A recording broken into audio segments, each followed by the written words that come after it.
अस्सलाम वालेकुम। Today we will study of malaria, यानी कि जो एग्जांपल है एक बायोलॉजिकल मेथड की। लास्ट टाइम हमने स्टेप्स डिस्कस किए थे बायोलॉजिकल मेथड या प्रॉब्लम्स को सॉल्व करने के लिए कौन कौन से मेथड्स होते हैं। आज हम उसके एक एग्जांपल को डिस्कस करेंगे। अब जानते हैं कि मलेरिया एक ऐसी डिजीज़ है जो ऑल ओवर में फेमस है। डिजीज़ है, एक बीमारी का नाम है मलेरिया, जो अबाउट 2000 ईयर्स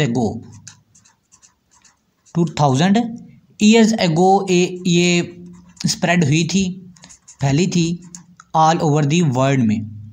तो साइंटिस्ट ने इसके ऊपर मुख्तलिफ रिसर्च की थी, मुख्तलिफ मेथड किए थे। आज हम उसके बारे में स्टडी करेंगे मलेरिया डिजीज़ बेसिकली है क्या, ये कैसे फैली और ये किस तरीके से फैली, इसका ट्रीटमेंट क्या है, इसके बारे में आज हम डिस्कस करेंगे। तो मुकम्मल वीडियो को आखिर तक देखिएगा। साइंटिस्ट ने ये डिस्कवर किया कि बेसिकली मलेरिया जो है ये एक फीवरिंग यानी कि बुखार वाली ये डिजीज़ है एंड चिल्स, और इसमें शिवरिंग वगैरह कपकपाहट वगैरह बेसिकली होती है इस डिज़ीज़ के दौरान। और साइंटिस्ट ने ये डिस्कवर किया था ये लो मार्शी एरियाज़ में जो पीपल रहते हैं, यानी कि ऐसे इलाके जहाँ पर गंदगी वगैरह ज़्यादा है, ये वहाँ पर फैलती है। ये स्टार्टिंग के अंदर ऑब्जर्वेशन के अंदर साइंटिस्ट ने ये डिस्कवर किया था। और बेसिकली मलेरिया का जो वर्ड है, लफ्ज़ है मलेरिया, इसका जो लफ्ज़ है ये इटालियन ज़बान का लफ्ज़ है। किसका? इटालियन। मले का मतलब होता है बैड, बुरी। एरिया का मतलब होता है एयर, यानी कि बैड एयर, यानी इट्स मीन्स सिंपल वर्ड में बैड स्मेल, कि बुरी स्मेल। क्योंकि ये लो मार्शी एरियाज़ में लोग रहते थे, उन गंदगी वगैरह वहाँ पर ज़्यादा होती थी, तो ये वहाँ से ही डिजीज़ निकली थी। और स्टार्टिंग के अंदर साइंटिस्ट ने क्या किया था कि इन 17th सेंचुरी के दौरान 17th सेंचुरी के दौरान अमेरिका ने इस डिज़ीज़ को डेवलप किया था, यानी कि अमेरिका ने इस डिज़ीज़ के मुतालिक इंट्रोडक्शन बताई थी। अमेरिका ने ये बताया कि मलेरिया एक ऐसी बीमारी है जिस वजह से बहुत से लोग जो है वो किल हो रहे हैं, मर रहे हैं। तो इस वजह से अमेरिका ने इस बीमारी को भी एक बायोलॉजिकल मेथड के ज़रिए से सॉल्व करने का अनाउंस कर दिया। इसको कहा कि इस तरीके से हम इसको सॉल्व कर सकते हैं। अब अमेरिका ने सबसे पहले ऑब्जर्वेशन के दौरान क्या किया कि बहुत से प्लांट जो थे, पौधे जो थे, वो यूरोप की तरफ भेजे, यूरोप, ताकि इस बीमारी का स्टार्टिंग के अंदर इसका थोड़ा सा इलाज किया जा सके, ताकि मज़ीद ये आगे ना फैल सके। तो ये अमेरिका ने यूरोप भेजे मेडिसिन के तौर पर। तो एक ट्री था, दरख्त ट्री, उसका नाम था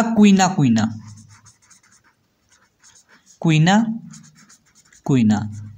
उस दरख्त की बार्क जो थी, ऊपर वाली छाल जो थी, वो भी एज अ मेडिसिन के तौर पर यूज़ हुई। किसकी? मलेरिया की मेडिसिन को इस्तेमाल करने के लिए, मलेरिया के डिजीज़ को ख़त्म करने के लिए। लेकिन वो इतनी एक्सेप्टेबल नहीं थी और वो जल्द ही ख़त्म हो चुकी थी। लोगों के पास, फार्मास्यूटिकल कंपनीज़ के पास वो बार्क जो थी वो ख़त्म हो चुकी थी उस क्वीना दरख्त की, ट्री की। तो उसके अंदर फिर क्या किया कि लोगों ने उसके अंदर ब्लैक मेलिंग, यानी कि ब्लैक 2 नंबर माल जो था वो भेजना शुरू कर दिया। अब 2 नंबर माल भेजना शुरू कर दिया तो उसने क्या किया कि क्वीना ट्री की बजाय उन्होंने किसकी बार्क? सिनकोना दरख्त की, सिनकोना ट्री की, सिनकोना। अब उन्होंने क्वीना ट्री के बजाय सिनकोना ट्री, उसकी भी जो बार्क थी वो बिल्कुल क्वीना ट्री के साथ ही मिलती जुलती थी। तो उन्होंने इसके बजाय इसको भेजना शुरू कर दिया।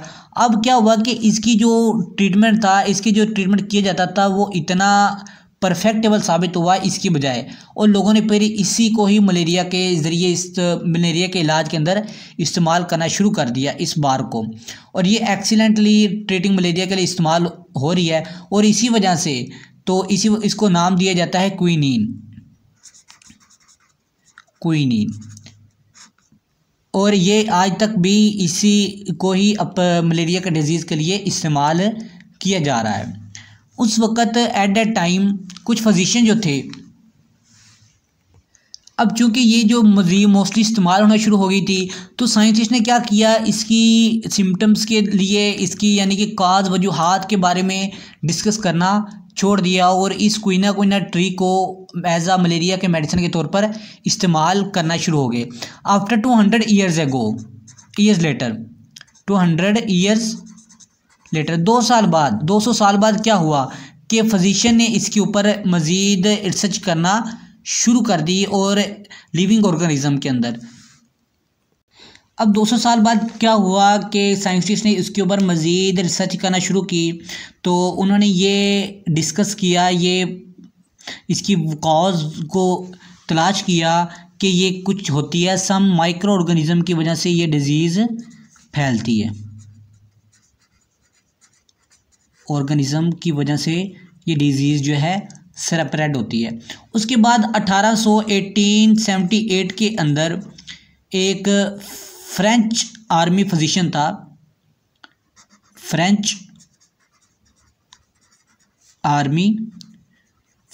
था, उसने मज़ीद इसके बारे में तफसील के साथ सारी रिसर्च की, इसके मुतल्लिक ऑब्ज़र्वेशन को सारा डिस्कस किया।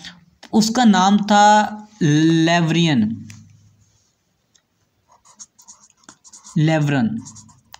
तो इस साइंटिस्ट ने क्या किया, इसके मुतल्लिक मज़ीद ऑब्ज़र्वेशन दी, डिडक्शन दी, हाइपोथेसिस दी, इसकी मज़ीद तफसील को बयान किया। अब इसने क्या किया कि मलेरिया के बहुत से पेशेंट को लिया, उनका स्मॉल खून का ब्लड लिया और उसके अंदर उसने माइक्रोस्कोप के अंदर पेशेंट के ब्लड को लेकर माइक्रोस्कोप के अंदर उसको एग्जामाइन किया और उसने ये अपनी ऑब्जर्वेशन की कि उसके अंदर क्या उसको मिला, प्लाज्मोडियम। उसके अंदर उसने प्लाज्मोडियम को ऑब्जर्व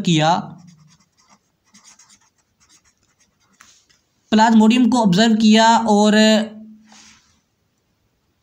इसने कुछ टीनी ऑर्गेनिज्म को उनके ब्लड को चेक किया, माइक्रोस्कोप के ज़रिए देखा, तो उसने प्लाज्मोडियम को डिस्कवर किया। लेकिन उसकी रिसर्च को लेवरियन के रिसर्च को इतना क्लेरिफाई नहीं किया जा सका और उसकी सारी रिसर्च को, ऑब्जर्वेशन को रॉन्ग प्रूफ साबित कर दिया गया। उसके 200 साल बाद एक मज़ीद फिजिशियन ने क्या किया, बहुत सी इसके मुतल्लिक रिसर्च की, क्रिएचर्स की, तो उसने भी फिर इसको वर्क को छोड़ दिया आफ्टर 2 ईयर्स लेटर। और उसके आफ्टर 3 साल बाद उसके मुतल्लिक मज़ीद एक्सप्लेनेशन, ऑब्जर्वेशन डिस्कस की गई 3 ईयर्स लेटर। 3 साल बाद मज़ीद उसके बारे में रिसर्च की गई, तो ऑर्गेनिज्म ने क्या किया कि फिर ही वही उसी बात को एक्सप्लेन किया, प्लाज्मोडियम की बात को, कि ये प्लाज्मोडियम एक ऑर्गेनिज्म के अंदर होता है जिस वजह से ये बीमारी फैलती है। और part of the 19th century इसके मज़ीद, और 19th सेंचुरी के 19वीं सदी के लास्ट पे क्या हुआ कि साइंटिस्ट ने इसके बारे में मज़ीद स्टडीज़ की और मुख्तलिफ बीमारियाँ जो थी मलेरिया के रिलेटेड वो डिस्कवर हुई। और फिर उन्होंने क्या किया, इसके मुतालिक 4 मेजर ऑब्जर्वेशन जो थी, 4 मेजर ऑब्जर्वेशन को इंट्रोड्यूस करवाया। वो 4 मेजर ऑब्जर्वेशंस क्या थी, उनमें सबसे पहले ये था कि ये जो मलेरिया है, ये मार्शी एरियाज़ और मलेरिया का आपस में बहुत ही गहरा रिलेशन है। मलेरिया एंड मार्शी एरियाज़, इनका आपस में बहुत ही गहरा रिलेशन है। सेकंड में उन्होंने ऑब्जर्वेशन ये इंट्रोड्यूस करवाई कि क्विनीन जो थी is effective drug for treating malaria. Quinine जो है ये इफ़ेक्टिव ड्रग है मलेरिया के ट्रीटमेंट के लिए। ये सेकंड उनकी ऑब्जर्वेशन थी। और 19वीं सदी के आखिर में थर्ड पे आ जाता है ऐसे लोग जो मार्शी एरियाज का पानी पीते हैं उनको मलेरिया नहीं हो सकता, यानी कि ड्रिंकिंग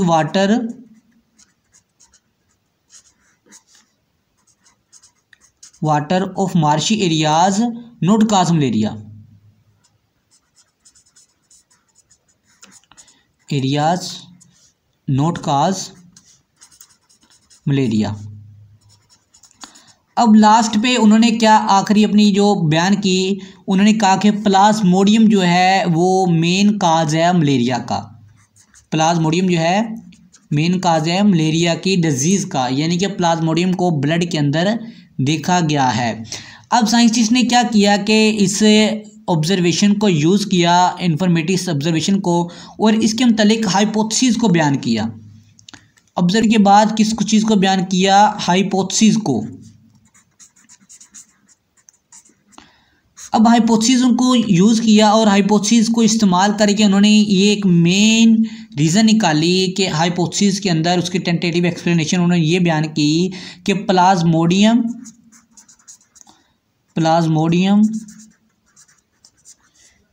इज़ द मेन काज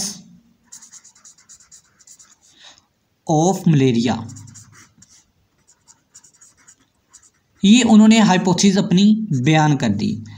अब साइंटिस्ट ये नहीं जानते थे कि हाइपोथेसिस ये सही है या गलत, और इन्होंने ये एक्सेप्ट करने से पहले उन्होंने इसकी डिडक्शन को मज़ीद एक्सप्लेन किया गया। डिडक्शन के अंदर उन्होंने इस चीज़ के बारे में बताया कि वाकई ये हाइपोथेसिस इज़ इट ट्रू और फॉल्स, ये हाइपोथेसिस ठीक है या रॉन्ग है।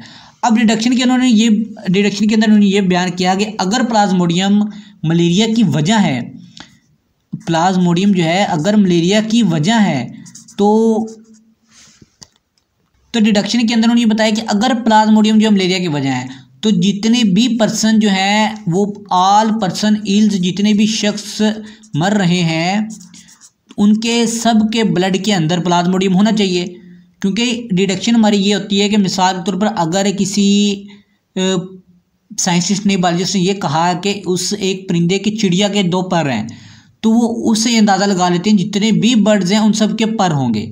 तो इसी तरीके से अगर वो ये कहते हैं कि एक सब परिंदों का अंदाज़ा लगाते हैं कि सब परिंदों के 2 पर हैं, तो उससे ये अंदाज़ा लगा सकते हैं चिड़िया के भी 2 पर हो गए।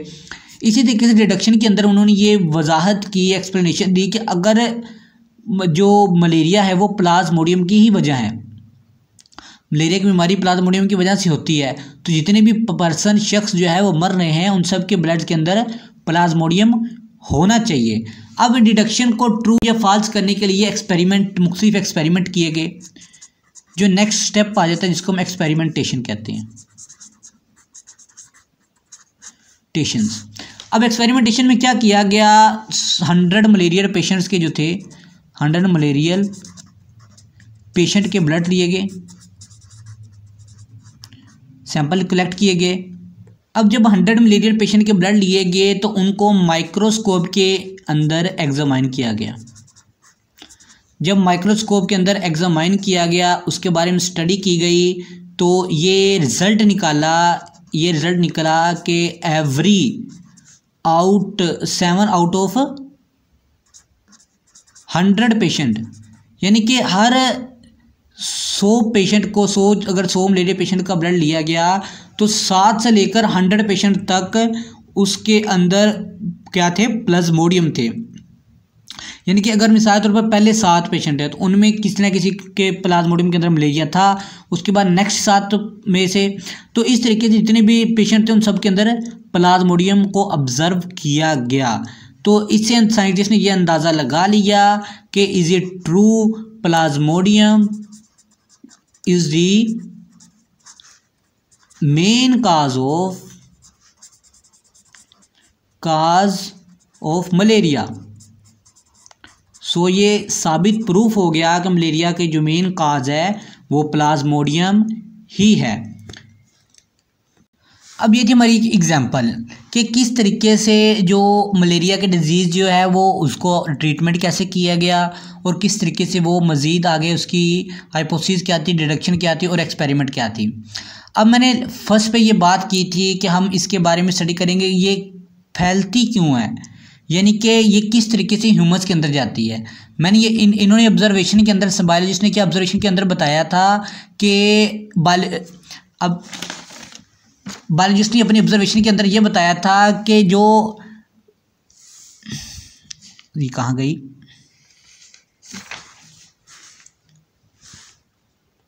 बायोलॉजिस्ट ने अपनी ऑब्जर्वेशन के अंदर ये बताया था कि ड्रिंकिंग वाटर और marshy areas not cause malaria. सबसे पहले उन्होंने कहा था मलेरिया और मार्शी क्या का आपस में रिलेशन है। उसके बाद उन्होंने ये बयान किया था पानी पीने से मलेरिया, मार्शी एरियाज का वाटर पीने से मलेरिया काज नहीं होता। अब इसकी क्या वजह है कि ये प्लाज्मोडियम पानी के अंदर तो प्लाज्मोडियम नहीं पाया जाता, अब ये किस तरीके से ह्यूमन के ब्लड के अंदर प्लाज्मोडियम इंसर्ट होता है। तो इसको डिस्कस करने के लिए how plasmodium gets into the blood of man, तो इसके लिए मज़ीद एक सवाल ये पैदा हुआ, साइंटिस्ट ने ये सवाल पैदा किया और इसका मज़ीद आगे जो इसका आंसर था वो A.F.A. किंग एक साइंटिस्ट था 1883 में 1883 में A.F.A. किंग ये साइंटिस्ट था जिसने क्या किया कि इसके बारे में रिसर्च की कि how plasmodium gets into the blood of the human. तो इसने क्या किया, इसने 3 ऑब्जर्वेशन बयान की, 3 ऑब्जर्वेशन बयान की। इसने सबसे पहले ऑब्जर्वेशन अपनी ये बयान की कि वो लोग जो स्लेप्ट करते हैं आउटडोर, जो बाहर सोते हैं आउटडोर, अपने यानी कि अपने घर के बाहर सोते हैं, उनको मलेरिया होने के चांसेस ज़्यादा होते हैं एज़ कंपेयर टू इंडोर की निस्बत। दूसरे नंबर पे उसने ये बयान की कि वो लोग जो नेट्स के अंदर सोते हैं, यानी कि जो जालियों वगैरह के अंदर सोते हैं, स्लेप्ट सोते हैं, उनको मलेरिया होने के चांसेस कम होते हैं as compared to without nets. और लास्ट पे उसने अपनी तीसरी ऑब्जर्वेशन भी ये बयान की कि ऐसे लोग जो स्मोकी फायर यानी कि आग के करीब सोते हैं, उनको भी मलेरिया होने के चांसेस बहुत कम होते हैं। उसने ये एहतियाती तदाबीर बयान कर दी A.F.A. किंग ने कि इस वजह से जो हम मलेरिया से बच सकते हैं। तो इस बेस के ऊपर उन्होंने क्या किया था कि किंग ने अपनी हाइपोथेसिस एक बयान की, ऑब्जर्वेशन के बाद हाइपोथेसिस बयान की, उसकी एक मज़ीद एक्सप्लेनेशन दी बायोलॉजिस्ट को ताकि बायोलॉजिस्ट उसको एक्सेप्ट कर लें, सही मान लें। अब इसने अपनी हाइपोथेसिस में क्या कहा कि हाइपोथेसिस में इसने ये बयान किया कि एक मॉस्किटोज जो है, तो क्या करता है मॉस्किटो अपना प्लाज्मोडियम जो है वो ट्रांसमिट करता है एक पर्सन से दूसरे पर्सन की तरफ, जिस वजह से मलेरिया जो है स्प्रेड होता है। अब ये इसने हाइपोथेसिस अपनी बयान कर दी। मिसाल के इन अदर वर्ड ये इसका कहने का मतलब ये था कि प्लाज्मोडियम जो है वो मॉस्किटो ट्रांसफ़र करता है। अब अगर मॉस्किटो ट्रांसफ़र करता है प्लाज्मोडियम, तो मॉस्किटो के अंदर प्लाज्मोडियम होना चाहिए। Mosquitoes should be present in malaria, present in malaria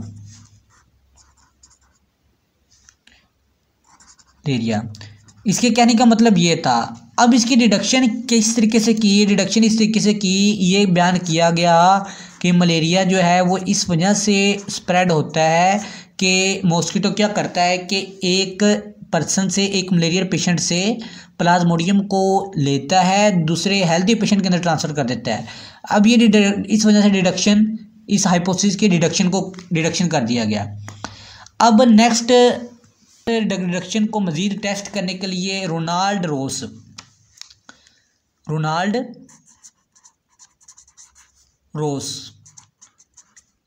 उसने क्या कहा कि उसने ये कहा था कि मॉस्किटो गेट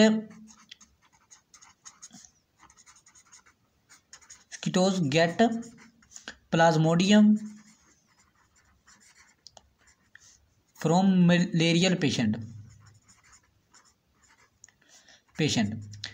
उसने क्या किया था, अब ये इस वजह से डिडक्शन हुई थी, डिडक्शन में ये चीज़ बयान की गई थी। अब रोनाल्ड रोस ने इस चीज़ को एक्सप्लेन किया था कब किया था? 1880 में, 80 सेंचुरी में।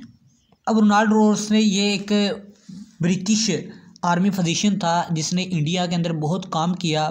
1880 के अंदर इसने बहुत से एक्सपेरिमेंट किए। उसके बाद इसने ये मलेरिया के अंदर भी एक्सपेरिमेंट्स किए।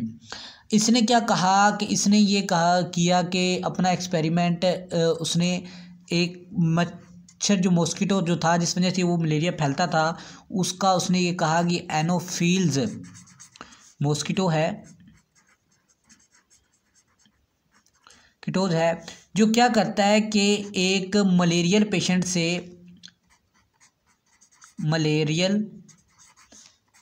से प्लाज्मोडियम को लेता है और ये किस में ट्रांसफ़र कर देता है? हेल्दी पेशेंट के अंदर ये ट्रांसफ़र करता है, जिस वजह से वो भी मलेरिया की वजह से इल हो जाता है। ठीक हो गया। अब इसने ये बयान कर दिया, इसने इसके ऊपर मज़ीद एक्सपेरिमेंट्स भी किए एनोफिल्स मॉस्किटोज़ के ऊपर। और इसने ये एक्सपेरिमेंट किया कि इसने ये एनोफिल्स मॉस्किटो एक लिया जो हेल्दी था, उसने एक मलेरियल पेशेंट से बाइट करवाया। जब उसने एनोफिल्स मॉस्किटो को मलेरियल पेशेंट को बाइट करवाया तो वो प्लाज्मोडियम जो था उसने उधर से सक कर लिया प्लाज्मोडियम। तो उसने वो क्या किया कि वो मॉस्किटो जिसने मलेरिया पेशेंट को बाइट किया था, अब उस मॉस्किटो को क्या किया? हेल्दी पेशेंट को बाइट करवाया। जब हेल्दी पेशेंट को बाइट करवाया तो वो हेल्दी पेशेंट भी उस डिजीज़ के अंदर सफरिंग हो गया और वो जो मॉस्किटोज था उसको अंदर जो प्लाज्मोडियम था उस वजह से वो मॉस्किटोज भी कुछ अरसे के बाद डेड हो गया।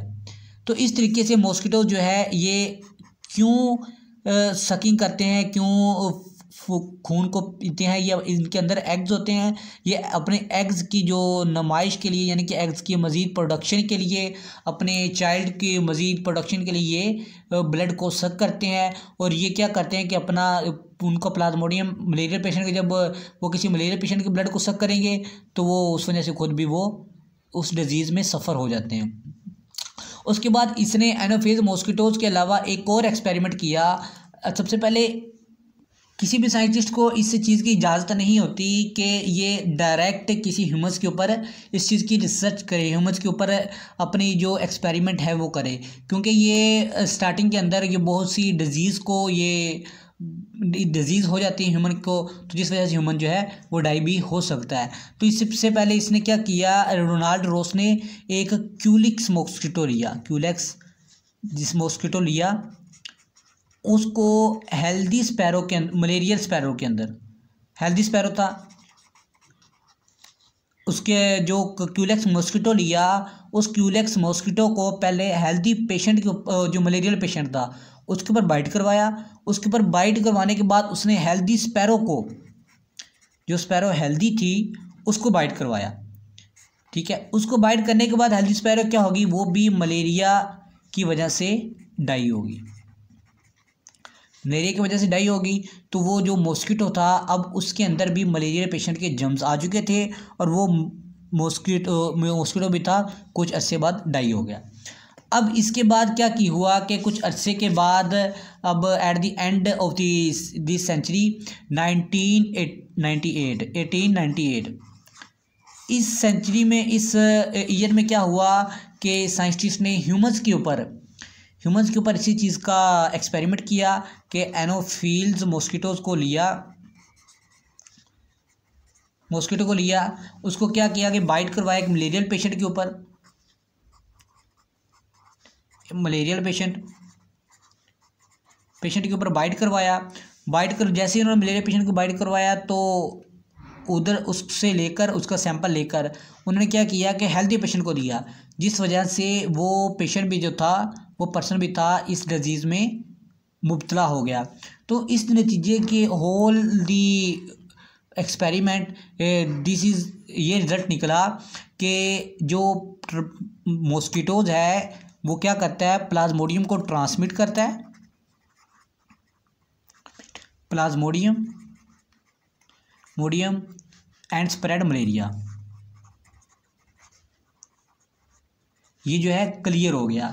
तो इस तरीके से ये पूरी एक ऑब्जर्वेशन जो थी वो how plasmodium gets into the blood of man, ये इस तरीके से उन्होंने इस चीज़ को रोनाल्ड रोस ने क्या वेरीफाई कर दिया, साबित कर दिया। अब बात यह है कि जब कोई मलेरिया जो है वो किसी ह्यूमंस की स्किन के ऊपर ब्लड को सक करता है, कि आप देखिए कि जैसे हमारा ब्लड जो है वो बाहर निकलता है, वो क्या करता है कि ब्लड बाहर निकलता है, वो क्लोटिंग होना शुरू हो जाती है जैसे ह्यूमन के ब्लड से बाहर निकलता है। अब ये बेसिकली ये जो मॉस्किटोज होते हैं ये फीमेल होती है, कभी भी मेल जो है वो मलेरिया कॉज नहीं करता, ये फीमेल मॉस्किटोज होती हैं। ये जब फीमेल मॉस्किटो क्या करती है कि हमारी स्किन के ऊपर जब बैठती है, वो क्या करती है, सबसे पहले अपना जो सलाइवा है, सलाइवा वो इंजेक्ट करती है। जब सलाइवा इंजेक्ट करती है तो हमारे जिस्म के ऊपर क्या होती है कि वो ब्लीडिंग जो होती है, वो फिर खून ब्लीडिंग नहीं करता, वो एज आ नॉर्मली वो मॉस्किटोज़ के अंदर जाना शुरू हो जाता है, मॉस्किटोज़ को सक करना शुरू हो जाता है। तो इस वजह से जो सलाइवा इंजेक्ट करने की वजह से हमारे जिस्म को एलर्जी होती है और वो वहाँ पर रैशेज़ वगैरह बने शुरू हो जाते हैं, जिस वजह से हमें सिम्टम्स जो हैं वो शो होती हैं। तो ये तो हमारा होल दी प्रोसीजर किस तरीके से एक मॉस्किटो जो है ह्यूमन को बाइट करता है और मलेरिया कॉज करता है।